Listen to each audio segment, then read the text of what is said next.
Oh, okay. Flavia is translating, right? Yeah, no wonder I can't hear her. Okay. Thank you. Thank you, translators.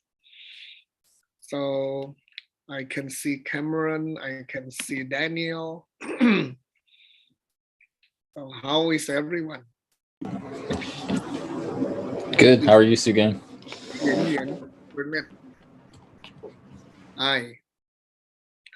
So this is supposed to be Q&A session, right? And how do you all want to start?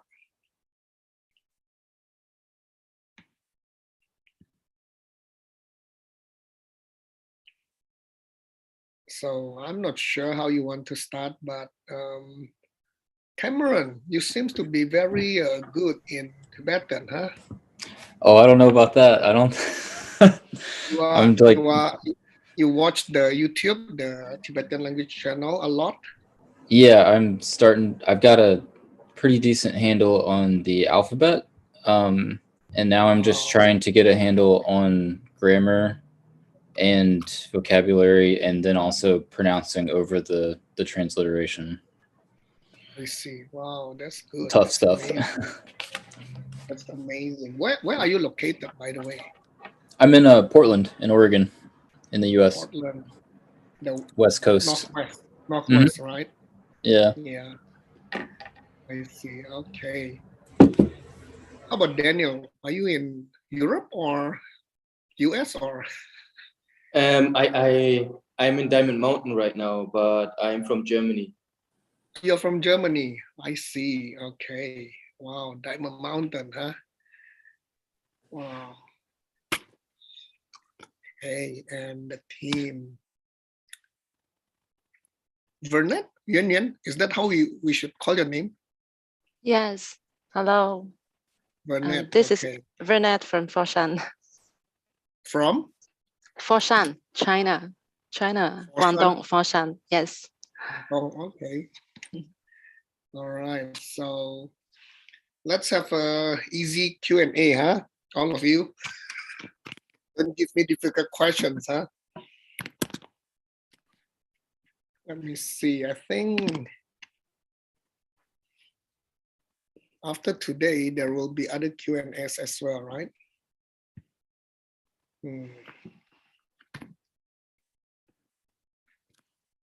Maybe to kick off, right?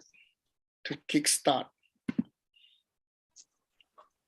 Shall we go through the wheel of life?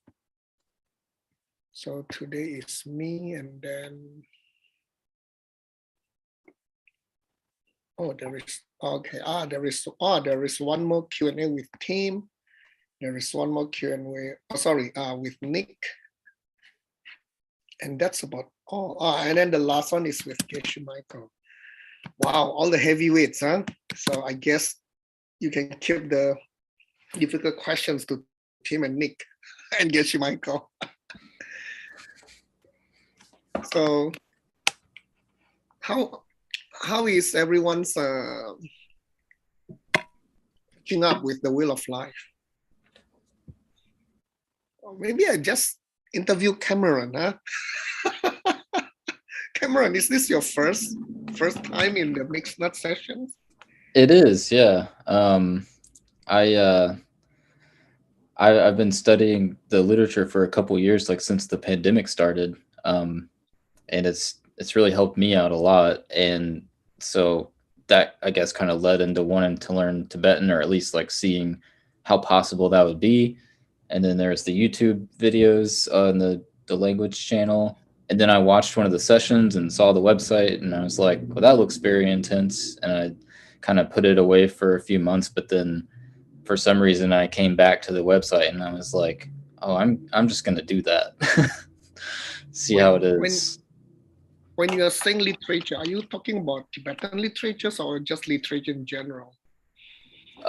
Well, Buddhist literature, mainly English translations of Tibetan literature, I'm sure. I see. And it's just been really helpful. I see. And then how did you come into our system? I just found the website through the YouTube videos. Yeah, Oh, that's amazing. Oh, you just found the website, stumbled upon the website, huh? pretty much. Yeah. I see. Okay, that's cool. That's cool. You have the seeds. You have the good seeds. Yeah, I mean, I'm gonna give it the best try I can do. I think Ben said I could do some hypertexting after the term is over, so I'm gonna try that. Ah, I see. Yeah, that's a good way to start. In fact, Juan Hasso is doing that, and Yeah, he's pretty good. My goodness, and the then young the other Hasso. thing is that I'm a programmer in my day to day, and so I'm kind of interested in like what kind of tools could be built to help people learn to Wow, translate faster. looking Um, forward to that. Looking forward to that. yeah, over the weekend, I did this. There's a tool that programmers use called Visual Studio Code. It's just a text editor, but it makes it really easy to do syntax language highlighting.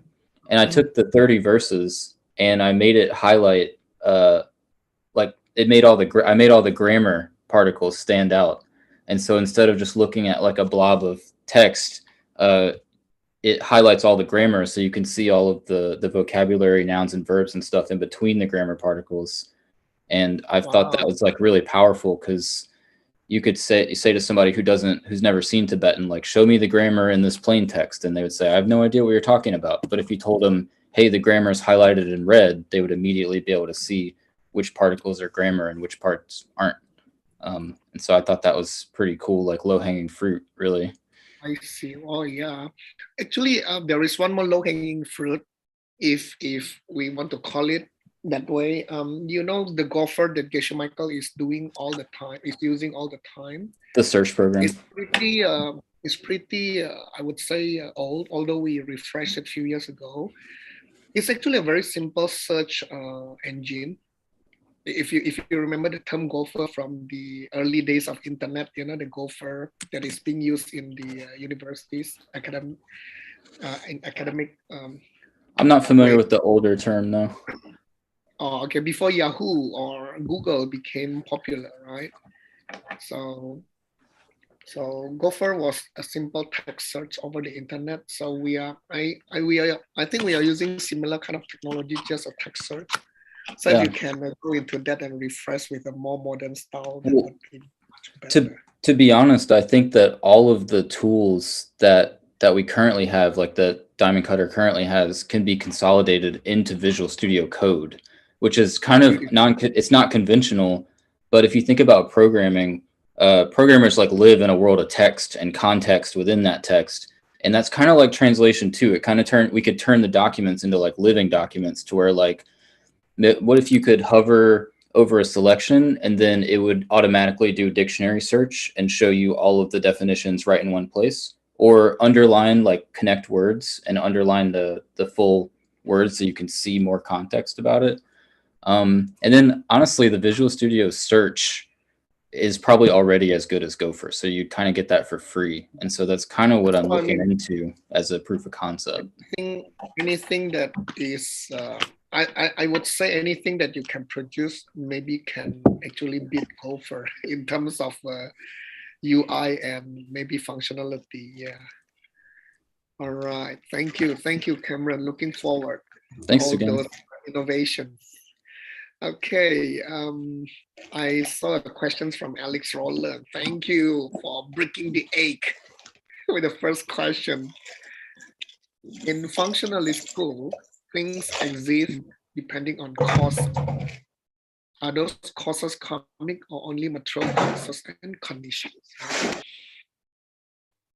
Well, I personally, I would say that when, well, when we talk about dependence, right, and then when you bring in this term functionalist, I would like to go back to the how the three groups of schools look at dependence. Now, first of all, what is functionalist? Do you all know what is functionalist? How do we define functionalist school? If an object has some function, then it ultimately exists, right? Yeah, but here I think Geshe-Michael, when Geshe-Michael came out with this term functionalist, he okay, sorry, I shouldn't say Geshe-Michael. The way I understand it, the way I organize it in my mind, right? Yeah, I think your answer is cool. So things that can function is, and the schools that look at things that can function, and we call them functionalists, right? The way I organize this in my mind is, if you all know that 4 traditional Buddhist schools, we talk about from the bottom the Vaibhasika or the detailists, and then the Sutrists, and then the mind only, and then the middle way, right? So we traditionally divide them into 4. So the functionalist covers the first 3 at the bottom, the functionalist. And then the top, the middle way, we have the lower and the higher. The lower is, we call the lower as independent. And then the higher middle way, we call them as a consequence, prasangika, right? Yeah, quality is in the thing, hot in fire, yeah. That is how we put the functionalist, right? So yes, the functionalists will say that things exist depending on causes. So this is what I like to say, the cause and effect things. The first definition of the dependence. So when we talk about cause and effect, cause causing the effect, in this context, I would like to say that it should be the material causes rather than the condition. Yeah, the main cause. So to answer Alex's question, simply, I would just say that this should be referring to the material causes instead of just the conditions. Conditions should be supporting causes, and they might not be the main one. Yeah. In fact, yeah, this is a good starter. Is yelling at kids a cause for yelling husband. Yeah. Well, I mean, coming from material cause is how do we define material cause, right? We define material cause as the main ingredient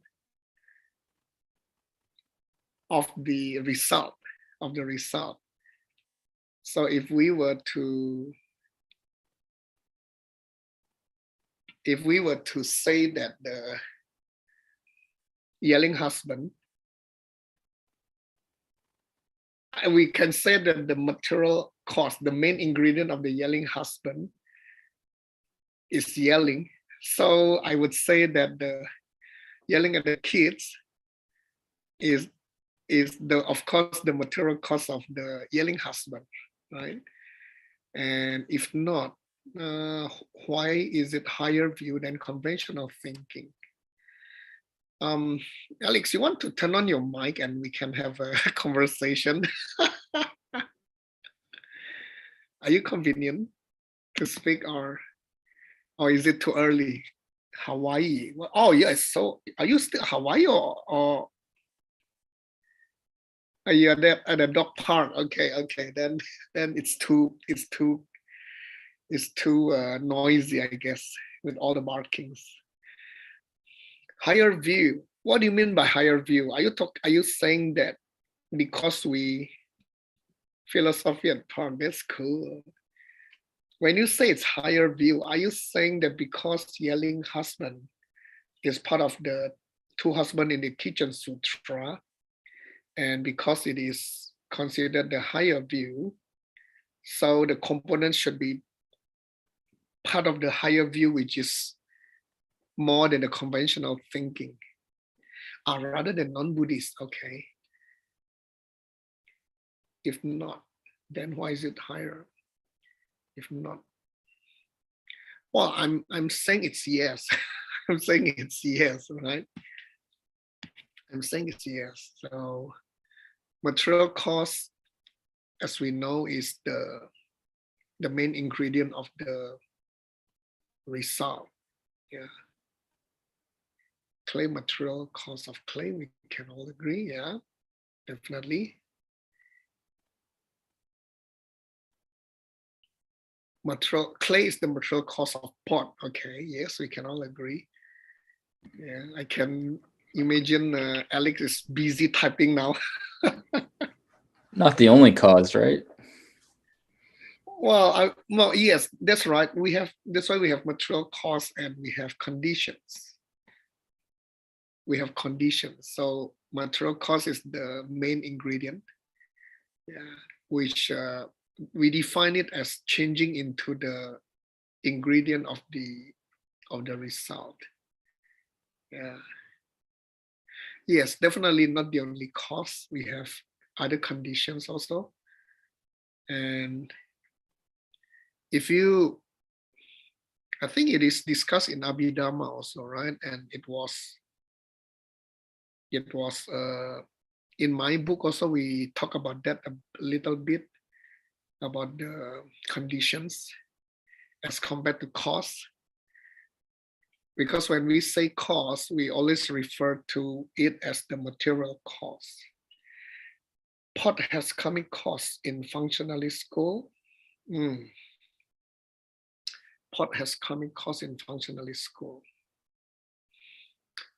Yeah, I would think so. How do we define? Yeah, thank you, Daniel. How do we define, or how do we understand the dependence from the functional school perspective, right? And we say that it's everything must have cost. Every result must have cost. And of course, and then we fine tune it to make it even clearer, to say that changing things have a cost. So pot is a changing thing, and yes, it should have a cost. Yeah, that is how I would answer this question. Yeah. All right. They are just think there's something involved in the equation which is self-existing, like raw material in the form of coloring shapes. Yeah. I think before we go into the below the first two, the functionalist and the independent, rather than the consequence, we say that there are self-existing things like what Daniel mentioned. Yeah, they must accept karma or wouldn't be Buddhist, right?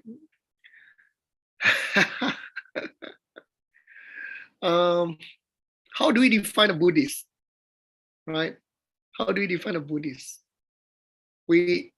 There is no, accepting karma is not the main requirement to become a Buddhist, right?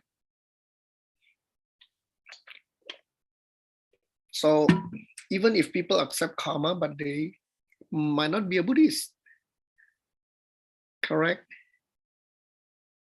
It escaped my mind. I think there was a definition about how to become a Buddhist, right? Oh yeah. Of course, we talk about taking the refuge also. Yeah. So yeah, those people who are non-Buddhist, they accept karma, like the old Hindu, Hindu people, they accept karma, but they are not a Buddhist. Yeah, I just came from Bali. I was there for about 2 weeks. And the people in Bali are Hindu, and they really believe in karma a lot. And the crime rate is very low in Bali. The crime rate is very low in Bali. I think mostly because they really ingrain this concept of karma in their life. they don't like to have bad karma. So they do their best to have good karma. So it's a beautiful place to live. Yeah. So yeah, I mean, people can accept karma, but they are still not a Buddhist, right? So yeah, I like Daniel's text here. Lokta is defined as not accepting past, future life, and the loss of karma. Yeah, Lokta. And then Flavia is saying, logical proof that unchanging things are unchanging. Logical proof. You're asking for logical proof? Oh, okay. Then we need to hold on. I think I jumped the queue, right? I'm sorry, Flavia. I'll come back to you. I jumped the queue. Sorry. Wang Ziyi is asking earlier. What do you think that monster at the wheel of life? What do you think that monster? The one that looks like a monster in the wheel of life. So she think that it is entropy increasing. Well, I think, I guess most of us know that the monster represents the death itself, and it is actually creeping, inching closer and closer to in our life, right? In all the towards the beings, to the heart of the beings, and one day they will eat us up, meaning that one day we need to to die. We need to die. And yeah, so entropy increase. I think you get this term from DCI level, this advanced level 1, right? In DCI advanced level 1, Geshe Michael introduced the term entropy, which is talking about it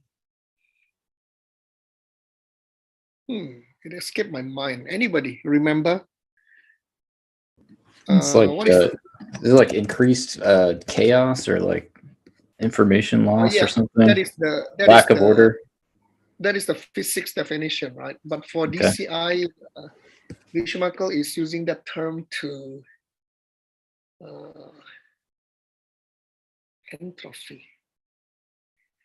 Oh gosh. Okay. Oh, people are, everything, yeah, is going to die, and impermanence.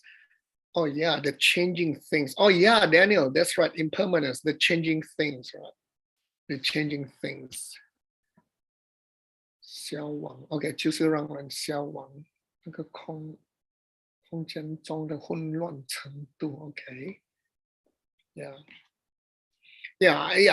I think the term is impermanence, but he didn't use the term impermanence, right? Meaning that because things are changing, and then somebody say baby in the vault, Alex, yeah, meaning that one day everything will be destroyed. Yeah, I think we can say that too. Yeah.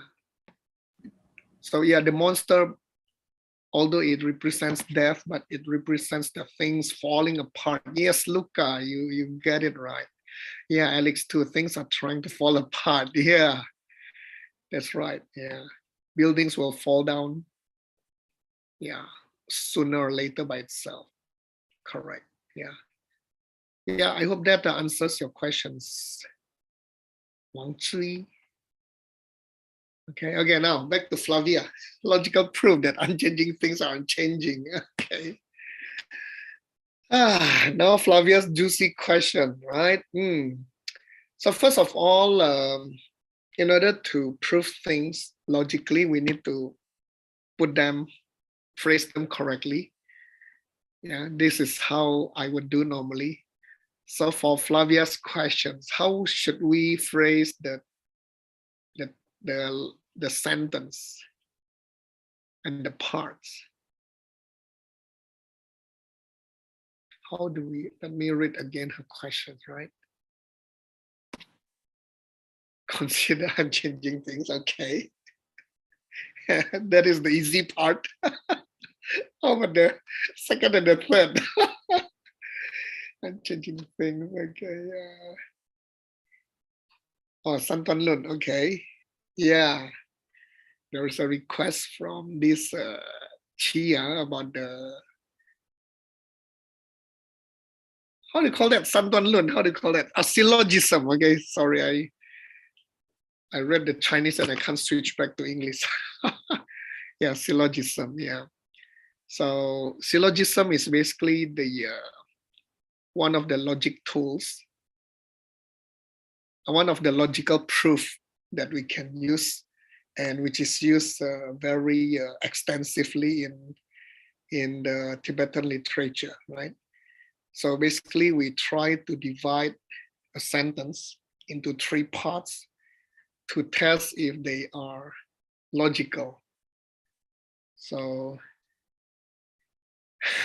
thank you, Daniel. Please continue while I'm explaining the syllogism. No, I mean this is an open discussion, okay? My role here is a facilitator, all right? My role here is a facilitator, so let's learn together. It shouldn't be one way, right? It should be exchanging of ideas and information, and yeah. All right, so syllogism is how we divide a sentence into 3 parts and test if they are logical. So the standard example is sound. Well, yeah, I just remember we can use the sound example to prove unchanging things, right? So let's take sound. It is changing because what? And then in Adam's class, we use the reasons to differentiate between the illogical components, right? Cameron, you want to say something? Ah, yeah, Daniel. Daniel said it, yeah. Joy Chan summarized takes sound. It is made. It is made, okay. Because it made things must change. Things that didn't change cannot be made, okay. Takes sound. It is changing because it is made, right? So that should be the 3 statements.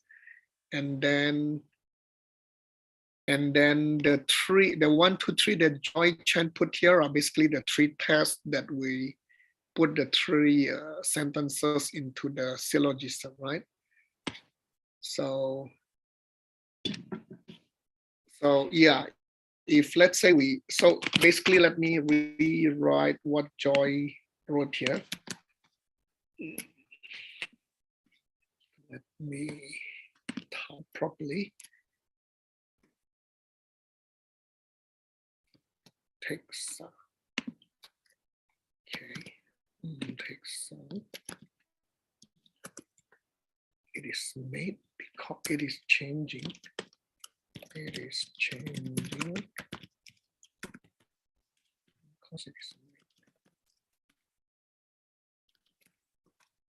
So number 1, number 2, number 3. Okay, so this will be the 3 statements, right? Well, basically in this is how I would do it, right? Sound is changing because it is made. So this is what Alex put up before, right?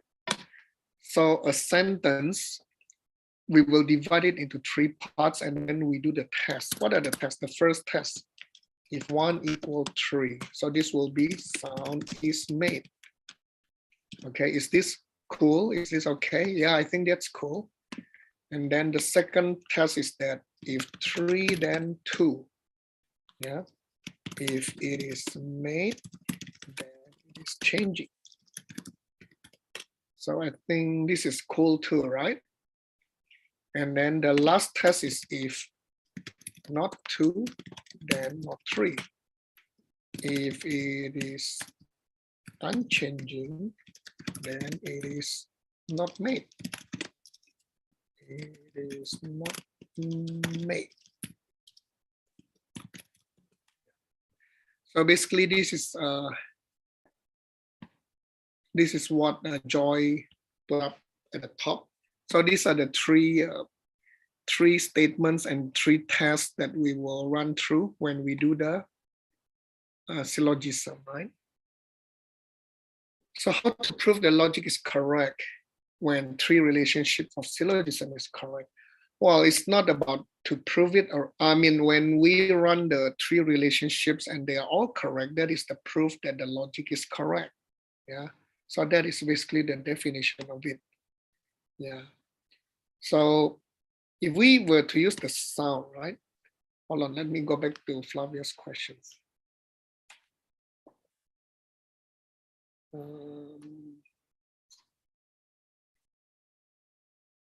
Okay, logical proof that unchanging things are unchanging.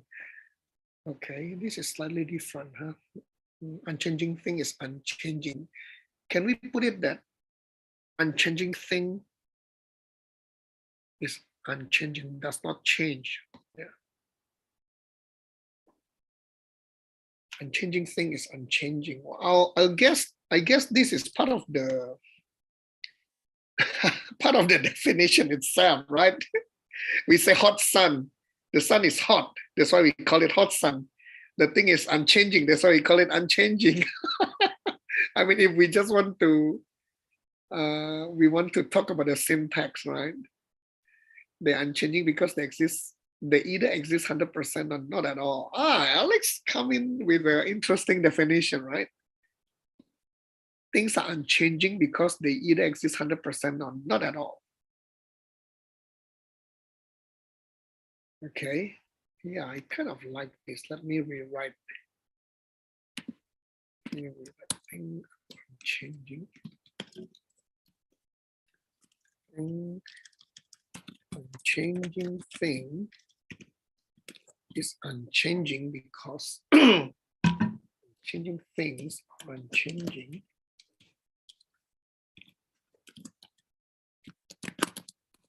Okay, let's okay, I rewrite Alex's statement, right? And I saw Daniel has interesting statements as well. So we can take it into take unchanging thing.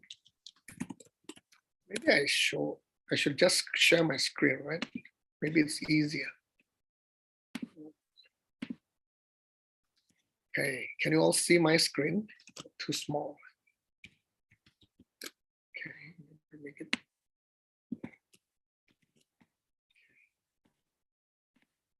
So take unchanging things.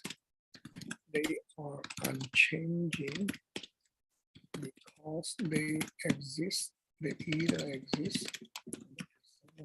Wow. So we can say that the unchanging, so 1 equal 3, unchanging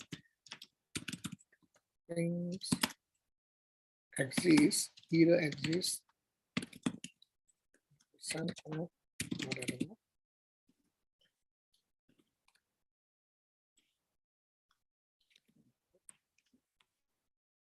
And then 3 equal 2.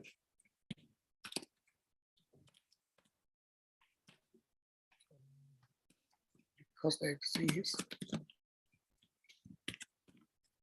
changing, and then not 2, not 3.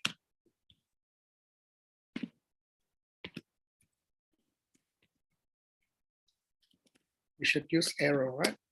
If then, if they are changing, then they cannot exist 100% or not at all.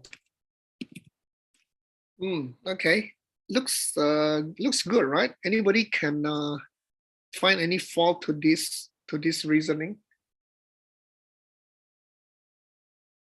Okay, maybe I'll just put it up on the chat box so people can see. Oh, okay, Daniel, thank you. Depending on how we define exists 100% covers literally everything, also changing things. Exists 100%, exists 100%. Good one, good one. Yeah. Okay, let's rewrite Daniel's statement, right?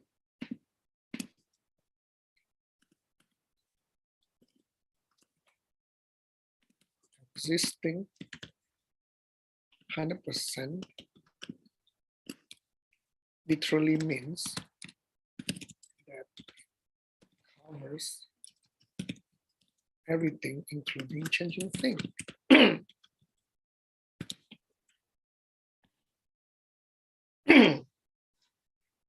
Changing things cannot exist 100%. Yeah, Flavia, you get it right. So this is the conclusion, right? Doesn't have a bell curve of starting and stopping, excluding Nagarjuna. Of course, how can we exclude? It has to cover everything, right? Okay, bell curve of starting and stopping. Okay. So we are at the topic of whether existing 100%, whether we can use this term existing 100%, right? Yeah. Okay, let's try. Existing because it includes changing things, right? Can we write this way? Existing 100% literally means that it covers everything because it includes changing things. So take the phrase existing 100%. It covers, it literally means,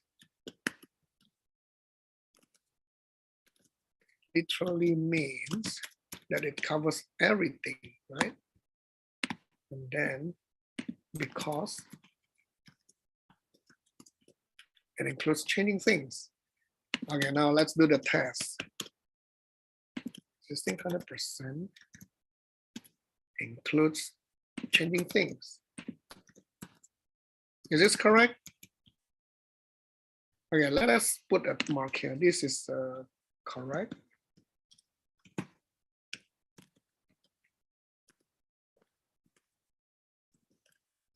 Can we say that? I don't know. Let's not put that first. Okay, let's try here. Existing 100% include changing thing. I think we can say it's correct, right? Or if anybody has any contradicting opinion. If 3, then 2. If 3, then true. All depends how do we define existing 100%. Yeah, that's right. Existing 100%. Good point. Good point. So I think we are back to the drawing board. Okay, how do we define existing 100%? How do we define existing 100%? Right? How do we define existing 100%? Well, if we mean ultimately existing, like inherently from its own side, then we know that basically everything that falls within concept is not ultimately existing, right? Inherently coming from its side, coming from its own side, right?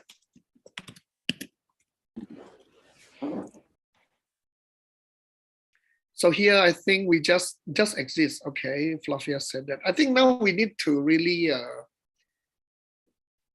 discuss about what is this existing 100%, right? And if I kind of like Cameron's definition to ultimately existing, meaning that coming from its own side, right? So if we say that, if we were to use this definition, then this statement is incorrect already. Agree? Yeah. because it shouldn't include, it shall not include changing things. Yeah, because if we define existing 100% as coming from itself, its own side, unchanging things don't exist like that. Okay, that, what is that? Yeah. Don't exist that way.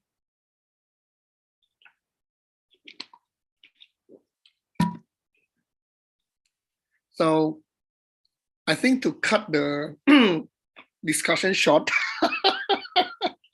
although it's kind of fun, if we try to write them down and analyze using this syllogism, right? So self-existingly, unchanging things don't exist self-existingly. Hold on, Daniel. I think that is the definition of changing things rather than unchanging things, right? Because apparently when we say unchanging,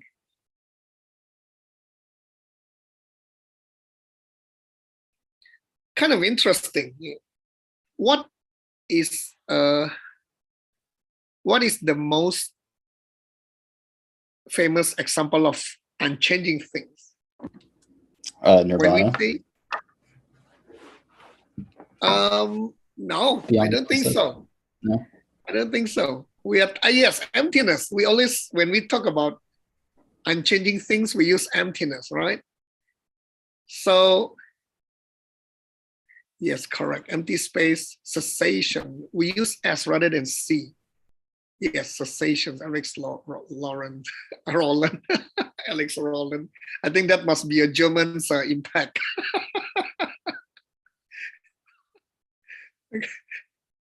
Okay. So yeah, how do we define? Okay, when we talk about unchanging things, right? The most famous example is emptiness or empty space. Cessation is kind of concept, so it's kind of difficult to visualize. So do they exist 100%? not the concepts of them. Okay, how about the emptiness itself or empty space? Do they exist from its own side? I would say no, impossible. Okay, why? Yeah, Luca, why? Why impossible? Or Daniel, why impossible?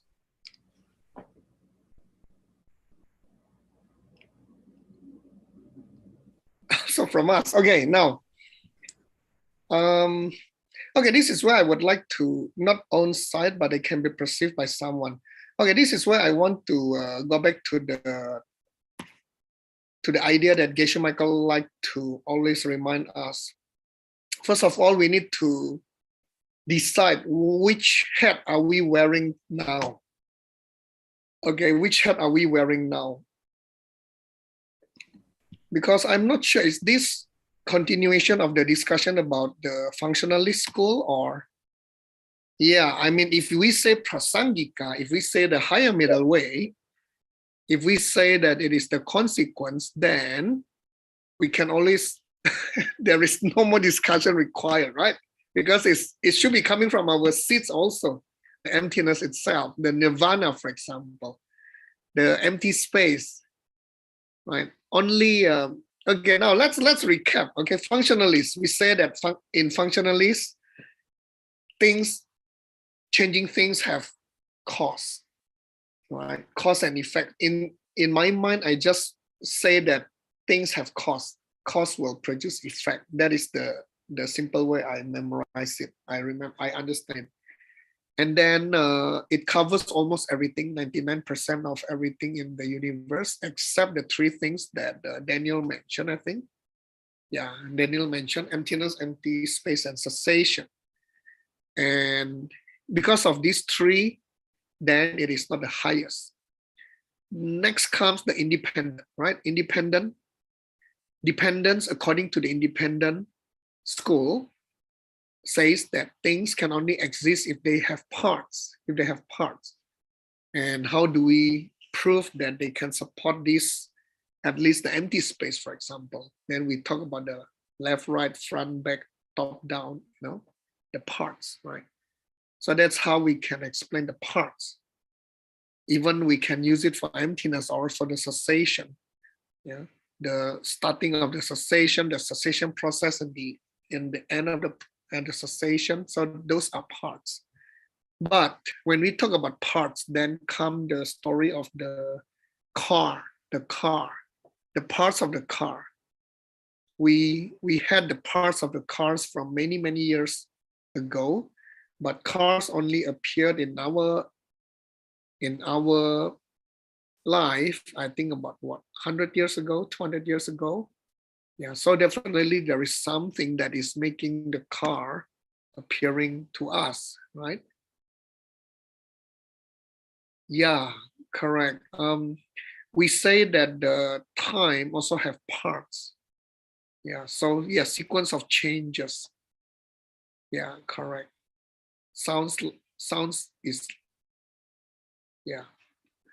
Daniel, are you saying, are you, is this a question or is this a statement?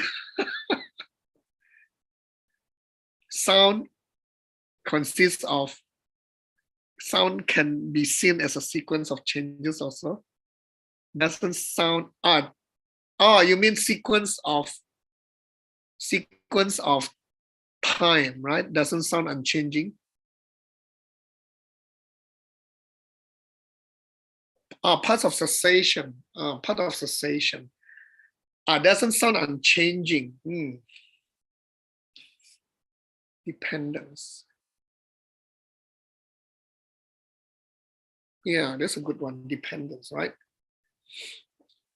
Definition of dependence. So we say that. No, I would say that. No, we are talking about dependence, right? We are talking about dependence. The definition of dependence, or yeah, some people like to call it dependent origination. And then cause and effect is the functionalist. And then when we move higher up, comes the parts. And then after that, then we talk about the seeds, the things that the party that deserve it, right? So how do, oh yeah, you're right, Daniel, you're right. Dependence, we don't use the dependence to define the changing, unchanging. Yeah, we don't use dependence to define changing and unchanging, you're right. So what I'm talking about here on the dependence is basically just how we look at things. But when we talk about Flavia's question about changing, unchanging,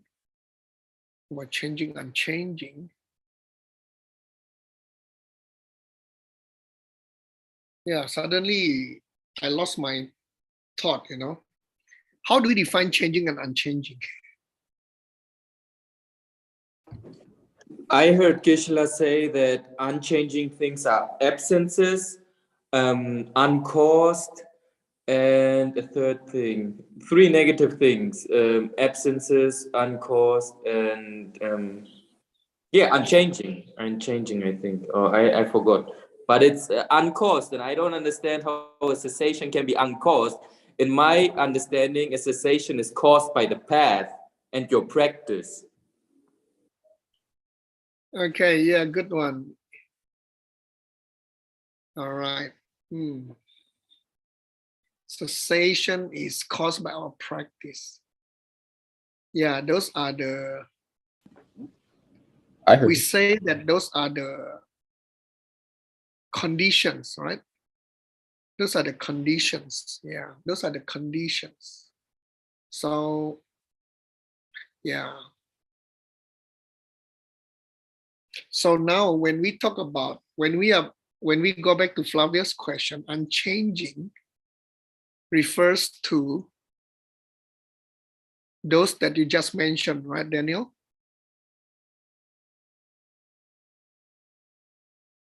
Can you repeat again? Unchanging? Yeah, unchanging things are absences. It's a negative thing, and it's uncaused. And there was a third thing that I forgot.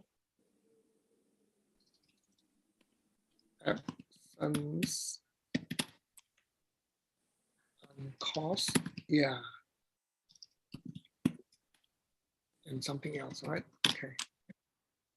Hmm. I'm confused myself, my goodness. Okay, we have 10 minutes left. Can I suggest that you ask this to Tim and Nick and Flavia? Can you please ask them?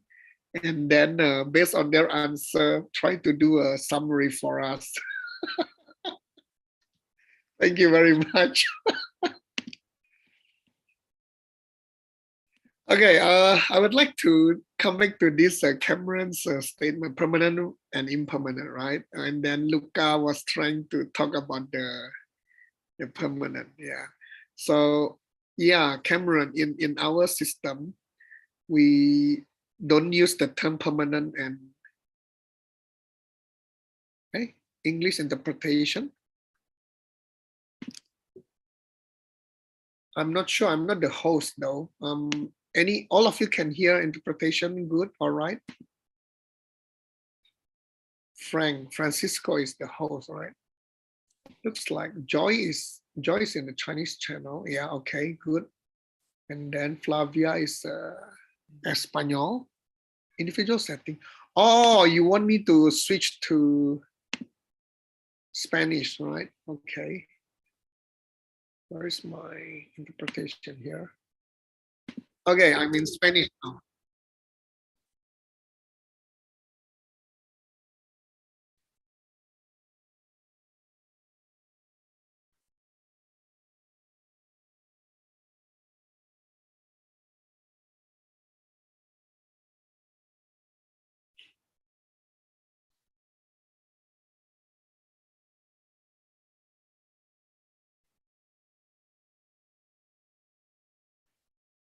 Okay, so yeah, Cameron, I hear you.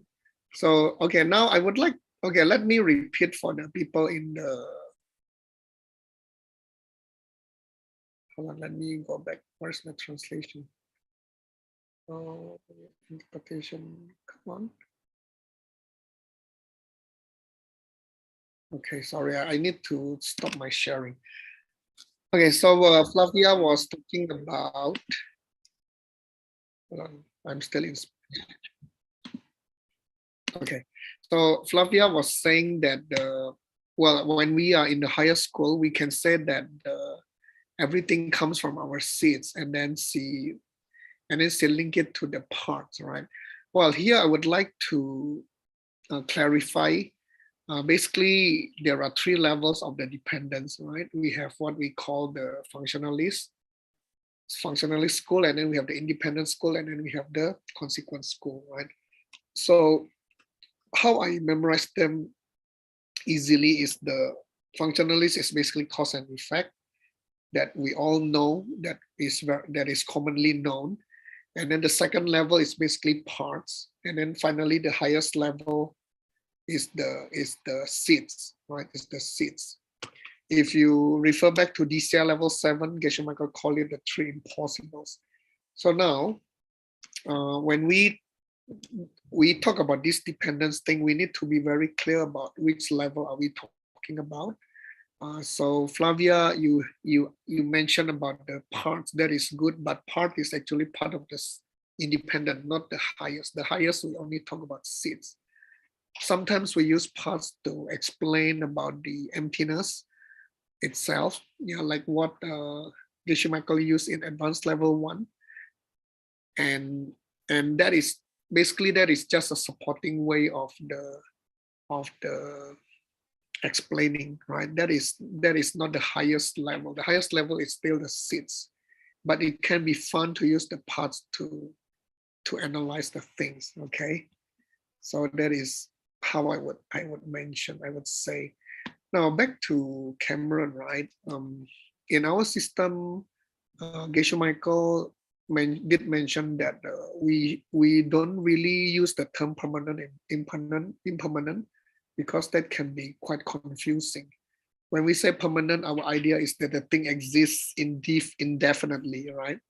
But here, Luca is trying to say that there is a curve of existence or nothing at all. This is what Alex was implying earlier. Yeah. So unchanging things either exist or not exist. Although the 100% was kind of our arguments just now, right? So I would say that it either exists or not exist. Oh yeah, I think Alex was trying to say that it cannot exist less than 100%. Yeah, now I got my thought of that. Yeah, so yes, unchanging things either exist 100% or 0%. It cannot be in between. It cannot be 99% exist, you know. Yeah, so that is now I understood what Alex was trying to say, right? But well, yeah, on the hindsight, the syllogism seemed to be quite all right until we come to the until we try to define existing 100%, right? And now I just remember when we define existing 100%, it means that they are either there completely or they are not there completely. So Geshe Michael used an example of the mouse, for example. Now in the room, wherever we are, maybe except Daniel is in Dhamma Mountain. We don't know. Maybe there is a mouse somewhere in the room. But all of us in the city, I can say for sure that there is no mouse in the room, right? There is no mouse in the room that you are living now. But the moment there is a nose of the mouse poking into the room, then before the mouse comes in, there is an emptiness of mouse in the room. There's an emptiness of mouse in the room. Yeah, Daniel is trying to find whether there's any mouse. So so there is an emptiness of mouse in the room, but the moment a mouse poking the nose into the room, the emptiness of the mouse is gone. Zero, right? Zero. Yeah. So that is what Alex was trying to mention. So if we were to define the existing 100% as when there is nothing, when there is no mouse in the room, then there is 100% emptiness of the mouse. But the moment the nose of the mouse goes into the room, then the emptiness of the mouse in the room is gone. It's gone, yeah. So I think that is what Alex was trying to mention. Okay, so I think that's why we don't use the term permanent or impermanent. We use the term changing, unchanging, meaning that emptiness of the mouse change means it goes away, rather than saying that there is a permanent of no mouse in the room. It's not permanent, right? It's not permanent, but it is unchanging. It is unchanging. It just means that the emptiness of the mouse in the room goes away. They are not changing, but it goes away. And then when we say changing, we talk about the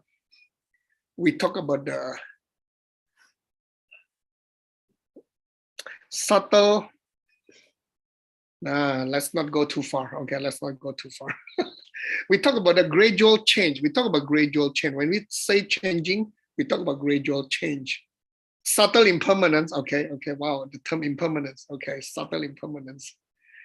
Okay, so gradual change means if you see me today and you see me 10 years later, there is you see me now and 10 years later, I change. But if you see me every day, there is a gradual changes along the way. All right. Yeah. Siwei Uchang. Okay. Yeah. So yeah, and then Alex continue with the question. Cessation is an absence. How could absence be caused? Yeah. Well, absence is I mean, this is how we, when we talk about dependence, right? We talk about the three levels. So, of course, this cannot be explained by the functionalists, but I was trying to talk about and then we move on to the independent, which is parts, and then I guess this also difficult to explain with the parts, right? But of course, we always have the highest level, the higher middle way, which is talking about the seeds, and yeah, absence can be caused through our seeds, right? Absence can be caused by our seeds. Yeah. So I don't know. Somehow I just feel that this seeds thing is all encompassing. We can use seeds to explain everything. Yeah. And of course, not forgetting that this seed system also should come from our seeds as well. Yeah. 100% or 0% exists. Yeah, it comes again, the line, yeah. The klesha change. Klesha, negative emotions, right? So they are changing. They're changing. All right. Okay. Yeah, I know. Thank you. Times is over. Times is up. Thank you very much for all your active participation, although you all don't talk much. But I hope I don't disappoint any of you. I hope it's well. I mean, I learned a lot from this discussion. I get a lot of I get a chance to sharpen my mind. Thanks a lot. Thanks And then again. if you see, yeah, if you see how I type, that is how I analyze normally. I like to put into sentence, break down into 3, and then try to test them. And thank you very much. Thank you very much to especially to Alex, who is unseen here, and then Flavia for the juicy question, and then Daniel and Cameron, and also Luca for jumping in. So Flavia, remember to ask and summarize for us, right? I look forward to that as well. All right, so let's have a break for a while. I saw Earl Bernie is in already, so that means people are joining in shortly. So see you all in, I think, 3 minutes. Thank you.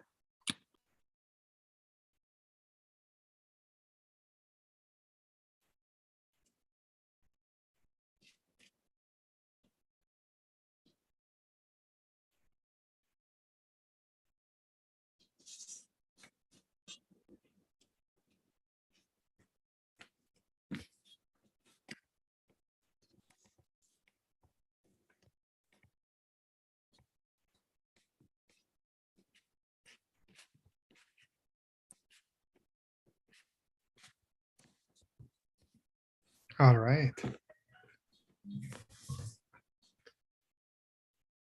Take a few more minutes. Geshe Michael's just gonna be right here.